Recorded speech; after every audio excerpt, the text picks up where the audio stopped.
இந்த கிராமன் சோதரம் ஊத் என்ற இடத்துல வாழ்ந்து கொண்டிருக்கிறான். இந்த யோபுவை நீங்க பாத்தீங்கன்னா சாதாரணமான ஒரு மனுஷன் இல்ல. இவன் வந்து திரவிய சம்பந்தனா காணப்படுறான். இவன் நிறைய வசதி வாய்ப்பு படுத்த ராஜாவாய்க்கு காணப்படுறான். மற்றவர்களை நியாயம் தீர்க்கிறவனாயிட்டு இருக்கிறான். வந்துட்டு இப்படி இருந்தவனுடைய அந்த காலகட்டத்துல ஒரு காரியத்தை இவர்கள் விசுவாசிப்பாங்க. எப்படியாம் நல்லவனுக்கு தான் நன்மை நடக்கும். ஹல்லேலூயா, ஆமென், ஸ்தோத்திரம். பாவம் செய்கிறவனுக்கு ஒரு துன்பம் உண்டாகும் என்று சொல்லி அந்த கலாச்சாரத்தில் அவங்களுக்கு ஒரு நம்பிக்கை இருக்குது.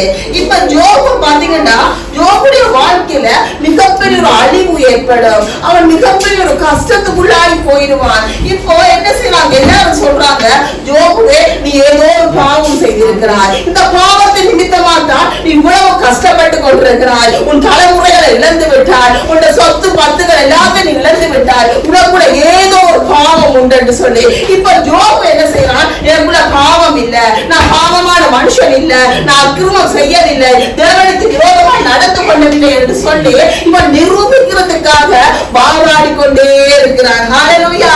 அப்போ நீங்க பாத்தீங்கன்னு சொன்ன 30 படி திரும்ப